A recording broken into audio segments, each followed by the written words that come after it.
Hello and welcome to the Al-Attiyah Foundation podcast. My name is Naweed Jabarkil. Today we're delighted to be joined by Dr. Carole Nakhle.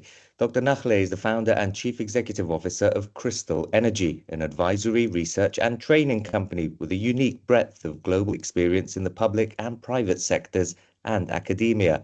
From governments and investors to international organizations and NGOs, Crystol Energy provides tailored advice on energy policy and investments, specialized and bespoke training, and original research and in-depth analysis. Carole, welcome to the podcast.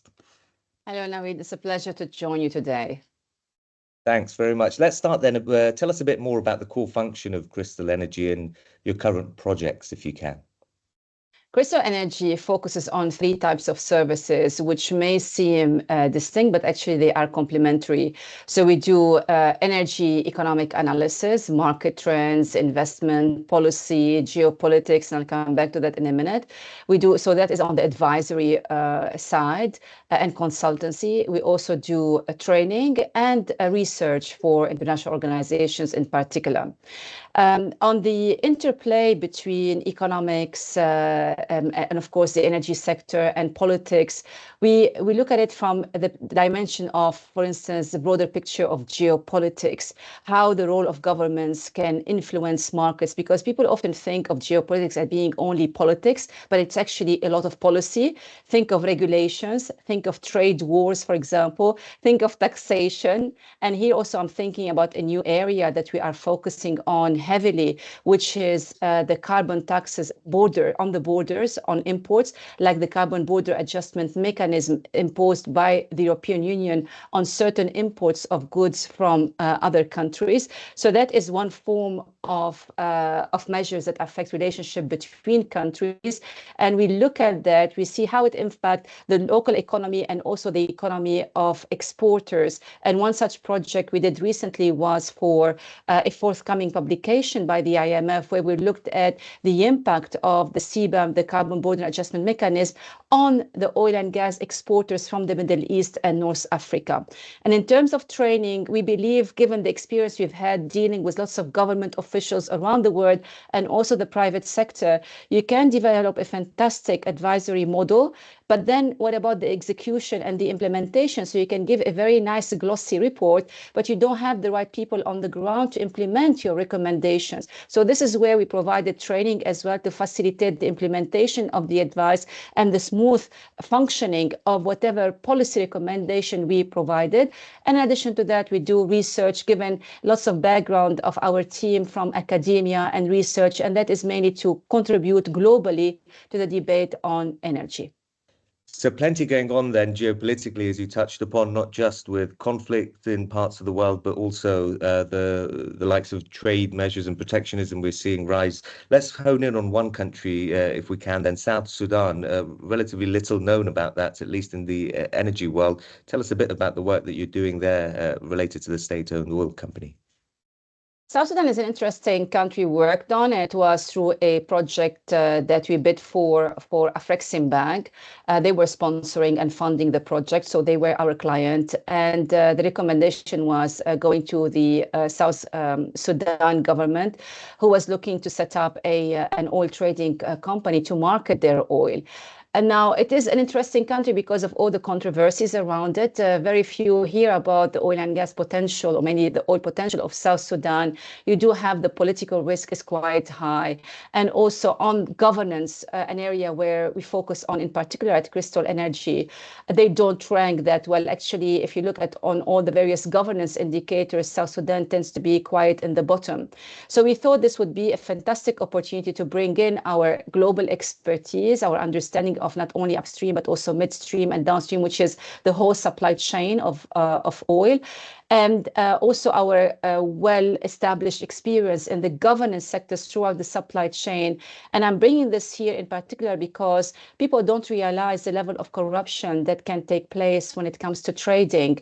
And this is where we thought it's an opportunity not only to provide this recommendation on how you set up the company, how you sell your oil, where do you have your offices, how you equip them, how many people should be looking after this and that, what the changes are needed in your legislation, in your regulations, the role of different players and stakeholders, because often in countries like South Sudan, you do have duplications of roles and responsibilities between different government institutions. But we also focused recommendations on how can South Sudan improve its ranking on governance. So for me, it was an amazing project. We worked on it all virtually because of the restrictions back then on traveling, and our team was dispersed everywhere. But still, it was a fantastic teamwork. We delivered a project that we are really proud of. Now, if you ask me whether it has been followed through, our job, this is where our job stops, because we can provide recommendations to the client, but it's up to the client to take those recommendations and execute them or not. But on balance, it's a project that we are really proud of at Crystol Energy, not only because South Sudan is not well known globally, but also because of all the controversies surrounding South Sudan. And that by itself gives lots of opportunities for the country to improve and leave a more positive footprint on the global energy scene. Yeah, a very, very interesting case study indeed. I'm just going to focus on one more question about your personal roles, given how busy you are and how many different hats you wear, just for our listeners, and then we can delve into some of the technical stuff that I wanted to get your expert opinion on. Looking at your role, you also work across academia. You've authored a couple of books as well. You've just been talking there about how to take all of this information, if you like, whether it's across governance or other sectors, and then make it into real actionable, useful information for governments or clients. What sort of topics are you focusing on in the academic world at the moment, and who's the target audience? I love academia because it's a different sector than when you are working with commercial entities, and it keeps you grounded in terms of, especially when you do some teaching and also some research, because the academic rigor, I have to say, and of course it depends on where you are carrying on your research, is different from what you have in the commercial world, where we tend to focus more on the speed and delivery, and you can overlook not quoting this, not quoting that, or not checking every single detail. With academia, you don't have the same time constraints, so everything is done under the microscope and everything is closely scrutinized. So it's a very good intensive exercise to maintain that rigor when it comes to research and then execute it in your day-to-day work on the commercial side. But there is the other side of academic connection, which I have, and it might seem like disconnected from what I do on day-to-day, but actually it's complementary. That is teaching. I love teaching. I love my students. I've been doing this for more than 25 years. And it is, forget about the financial reward. You don't make money from teaching, especially if you do it on the part-time basis. But the satisfaction that you get is tremendous. I mean, when I see my students, especially those with great potential, they become too absorbed in the topic. They put a lot of effort. They start from almost zero and they end up near 100 in a few months' time. And not only that, you see them a few years later, you see how much they have progressed, and they remind you of the tough remarks that you gave them. They don't take it as a criticism, they take them more as a constructive feedback. That is very rewarding. And also the students, interacting with students is very important because it teaches you how to be prepared for any question. So when you go and you speak at a conference, and in the industry, you kind of have a feel of what questions the industry, the audience is going to ask you. When you teach students who are just being exposed to a sector or to a topic, then they keep you on your toes, because you can expect completely strange questions that you never thought about them before. The way you have to send your message across, you cannot go with the same method or there's the same message. You can keep the same message, but the delivery has to change until your students follow. So with teaching, it's a very big responsibility on the communication side. It's not, if my students don't understand me, I don't say, oh, they are stupid or they cannot understand. I say, oh, there's a problem with my communication. How can I improve it? So it's a fantastic training for myself, and it helps a lot, again, also with my commercial roles, in my role in presenting at public fora, with the media, everything. So teaching for me has an amazing value, and I really love doing it, and I will continue doing it until maybe I retire after 50 or 60 years. Yeah, that's good news for students or potential students of yours in the future. Let's delve into some of the technical aspects. Then you touched on taxes earlier and the impact that could have on on the industry and producers. What are the particular features you're seeing in that space in terms of energy taxes at the moment, say in a place like Europe, and what impact is it having on investment? Taxes is a complex subject because it covers different facets, but so the traditional taxation with energy that is primarily on oil and gas, that is by itself an area which can absorb a lot of work, a lot of attention, and a lot has been done in that field over decades. But interestingly, even though the principles of what makes a good tax system have not changed for decades, when it comes to the execution, we don't find any ideal tax system in place because there are so many facets and so many things that you have to balance. And governments often struggle because they are the one who tax.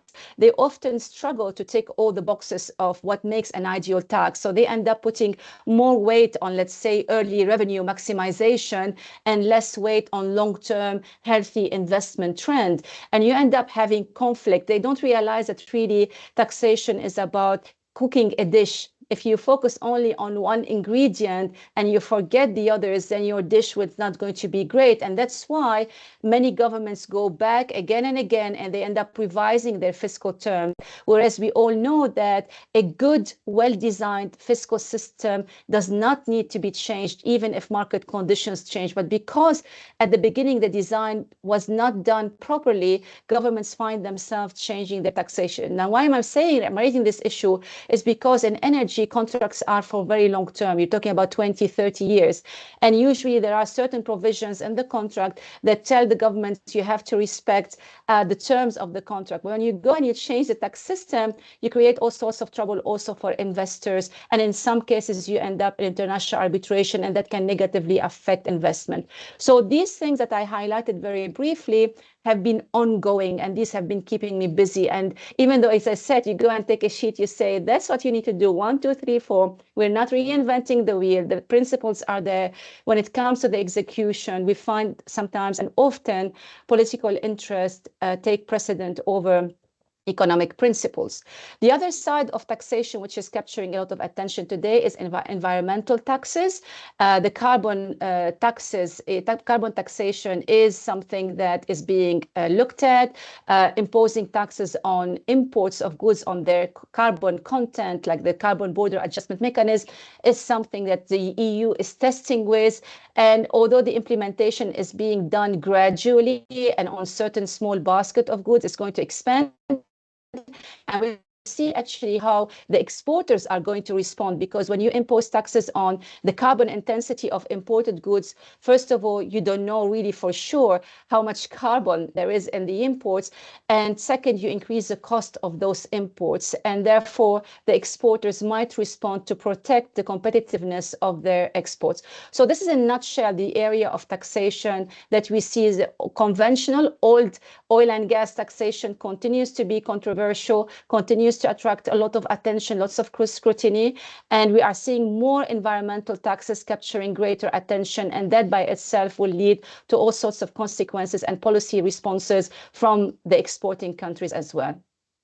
Yeah, and it's interesting to see how consumers respond to those drives by governments as well, particularly in the US, for example. We're seeing the increased politicization of some of these subsidies and tax regimes that are being implemented across the different states in the US. But looking at the fiscal regimes you touched upon there, certainty obviously very, very important for investors.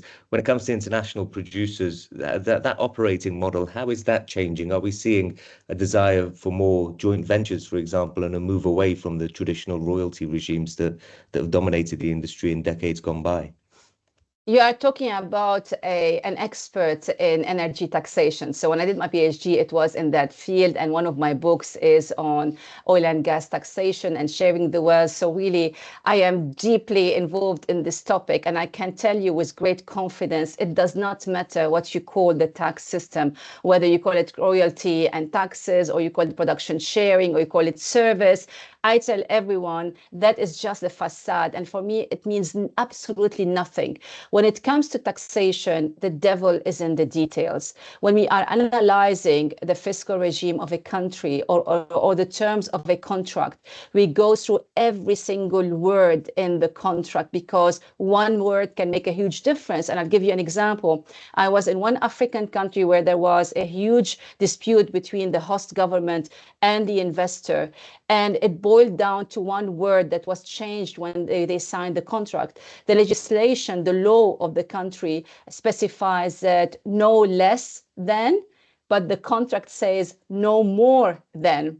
So replacing less with more made a huge difference to the outcome. The same thing was another country. Again, there was a massive dispute. It nearly went to international arbitration, but was resolved before that between the government and the investor on how much. So the government accused the investor of not paying its bill fully. And of course, lots of civil societies joined in and they said that the companies are taking advantage of this government. But at the end, it turned out to one very small detail that the non-fiscal expert wouldn't pay attention to. That is how you deduct your cost. So if you have, and I don't want to become too technical, but if you have one type of taxation, you can deduct your cost immediately, fully. And another type of taxation, you can depreciate them over several years. And there was this kind of misunderstanding that led to a huge dispute between the government and the investor. So in a nutshell, when it comes to taxation, forget about the headline taxes rate. For example, two countries can have exactly the same rate, 50-50, 50% here, 50% there.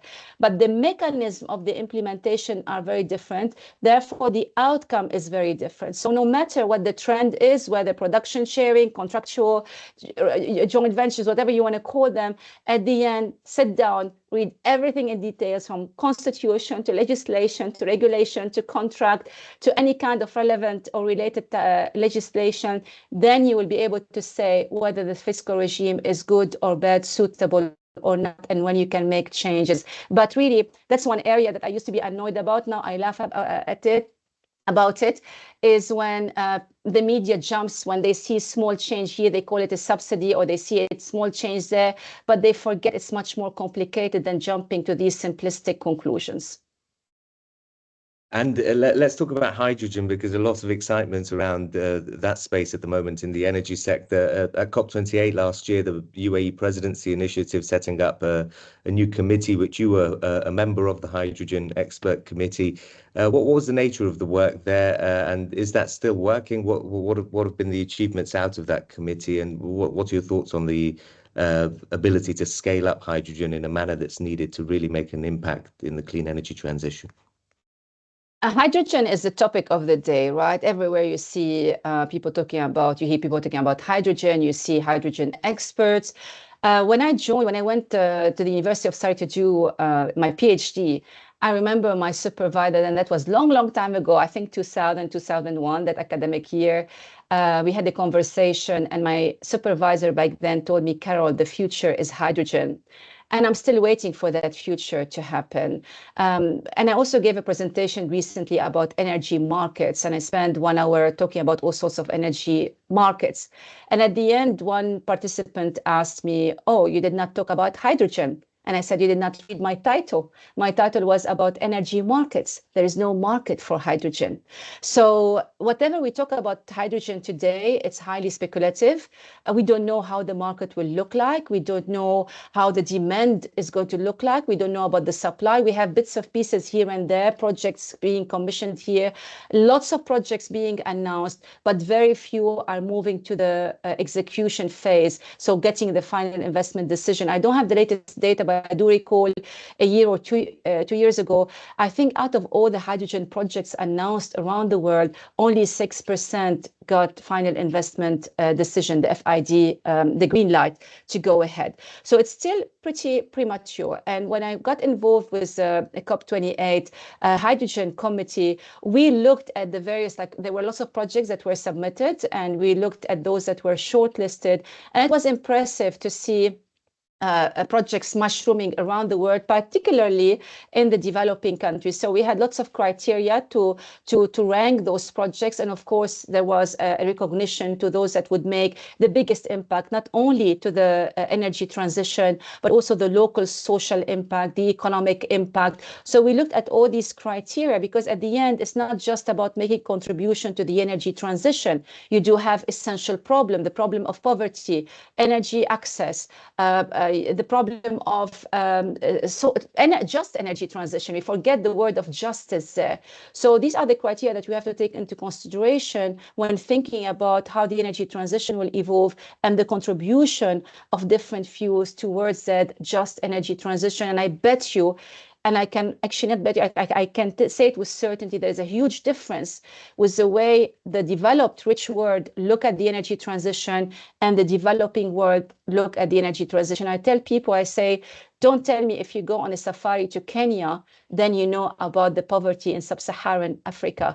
Go to the most remote villages in Sierra Leone and the DRC, and then tell me about the energy transition and all these beautiful solar panels and wind turbines and electric vehicles.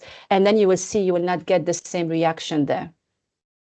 Yeah, and it's been a thorn in the side of many developing countries, particularly at those major global gatherings like COP. And I expect we'll see that again at COP29, which is in Baku in a few weeks' time, which is being dubbed as a finance one, and how we try and drive more help for countries around the developing world. But let's talk about technology, because you mentioned a good point there. 25 years, nearly a quarter of a century, that the promise of hydrogen at least has been spoken about, but getting it off the ground and moving it from something that's still very nascent, as you've clearly outlined there, has been challenging. Similar with other technologies like CCUS and carbon capture there.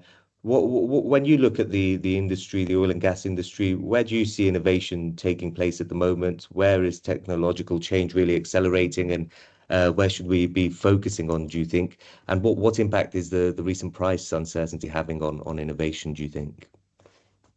First of all, with the oil and gas industry, the projects, for example, like CCUS or CCS in some places, these are the big technological developments. I don't want to call it development technological breakthrough because we know how to capture carbon and store it, but the problem, we don't know how to do it cheaply. So it has been around for decades. It's not a new technology. Because of its scale, that's what tends to capture attention. The same thing with hydrogen, especially when you make it like a blue hydrogen coming from fossil fuel, but you clean it. What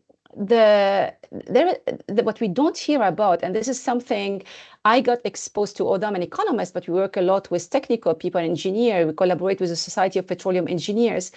It's only then that I realized there has been lots of progress on very small applications, but that can make a huge difference on two aspects. One, cost reduction, so operations become more efficient and also, of course, safer.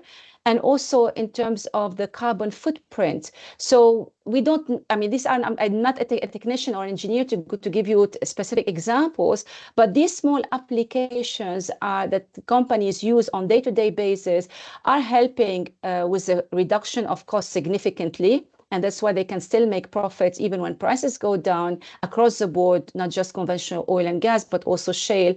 And also in terms of their impact on the environment, the carbon emissions. Digital technologies are helping a lot that process to make things faster, cheaper, and safer, because it reduces the human error. It can track, for example, carbon emissions much faster. So you're not reactive, you are proactive.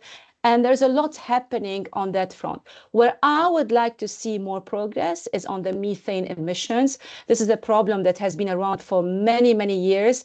And now, and I think also at recent COPs, we saw that the industry is taking more measures to tackle methane emissions. They know the problem exists, and now they are becoming more united on tackling that problem. But at the end, I would say the biggest drive for any technological development, of course, it is the market, but you also need governments to enable that development. So that's why, and I'm going to say something that many people will not like, a measure such as carbon tax can give the right incentive for companies to take faster measures to reduce their carbon footprint. But it remains a controversial issue, and many governments shy away from it because it can also impact consumers alike. Yeah, but it is pretty compelling when you look at the evidence of just how useful financial incentives can be to get people to change their behavior, whether they're businesses or individuals. But just one final question then to finish off with, a very important one, and one I know that's quite close to your heart. You've been an avid supporter of gender balance in the industry for a long time. You founded the not-for-profit organization Access for Women in Energy. Is that sort of advocacy still needed now, and how much and why? It will always be needed. I've been in this industry for decades now. And when I started Access for Energy, it was based on my own personal experience and observations to which I did not find an answer why in many meetings I would be the only woman. I remember I went once to Japan on a business trip with a colleague, and we arrived a bit late. So we entered the room from the very front door, and we just went and sat in the front row. And then the chairman of that meeting, it was a big room because they invited everyone from the organization involved in energy. And the chairman of the room started his speech saying, "Good morning, lady and gentlemen." And that's when I looked behind me, and I was the only woman in a massive room full of men in dark suits. Not, I mean, dark suits are nice, but just, that just was a picture that got stuck in my head. And that's why I was asking why, because, I entered this industry. I did not see it any different from other industries. Of course, there are some, the political impact is quite visible, but from an economic perspective, it can be like any other sector. Yes, it has its own special features, but they are not strong enough to justify or to limit the participation of women. And this is where I started the group, Access Women in Energy. It's not about promoting women or support them to enter the industry. We didn't want to talk about women-related issues and motherhood and balancing between work and personal life. We knew that lots of people were doing that. Instead, we created a platform where our mission was to always have a balanced representation on the speakers front. So we would always have 50% women, 50% men. And we did not succeed at the beginning, but guess what? The men we invited to our events were the most helpful because they would go and recommend somebody from within their organization, a woman, to come and join our events in like the future events. And that's how we managed over time to build this kind of balance. And I'm really proud of it. We need to do more of these events, and I'm proud of of all the kind of discussions that we have contributed to the debate and bringing women participants as well as male participants. To answer your question, is it still needed? I give you an example from not long time ago, actually quite relatively recently. I was invited by an organizer in one country to speak at a conference, one-day conference on women in the energy sector, and all the panels discussing women issues were only female. The following day, the same organizer was holding a whole day on energy issues. They did not have a single female speaker.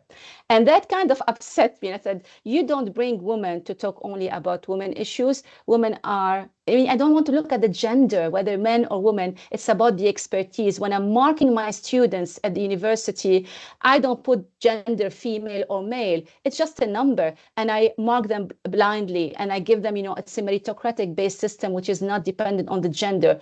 Why I don't do the same when it comes to conferences? Even myself, I remember I was also invited sometimes by conference organizers, and I boycotted those organizers, by the way, whereby I would be put on a panel to talk about oil and gas markets. And then they realized that they had a gender panel. They didn't have anyone to speak there. They would remove me from the panel on oil and gas markets, and they would put me only to talk about the gender issues. And I would find that very disrespectful, because I said I can talk about both issues equally. You don't have to kill my expertise just because I'm a woman and I can talk about the gender. So yes, unfortunately, a lot of work still needs to be done. There is also prejudices in many people's mind, and we cannot take it away. We can pursue that message, and at the end, women can enter any sector. I don't see with the technological developments anything can prohibit women to enter any particular sector. Absolutely, and it's great that we have organizations like Access for Women in Energy working to try and drum home that message. Dr. Carole Nakhle, thank you for your time. That concludes our interview today. It's been really fascinating hearing more about your personal insights. I know we've spoken a few times on some of those panels that you've been on, and it's been really enjoyable having you here with your expert, valuable insights as well on the energy industry and a bit more about the work of Crystol Energy. The foundation very much looks forward to continuing this conversation with you soon. It will be my honor and pleasure to maintain the collaboration. Thank you so much for having me with you. We couldn't touch on everything, unfortunately, but I hope we touch on some of the points that are essential, perhaps, in today's global energy debate. We'll save it for next time and definitely have you back, inshallah. Thank you very much, Dr. Nakhle. And thank you, of course, for listening. A new Al-Attiyah podcast will be released in the coming weeks. Thanks.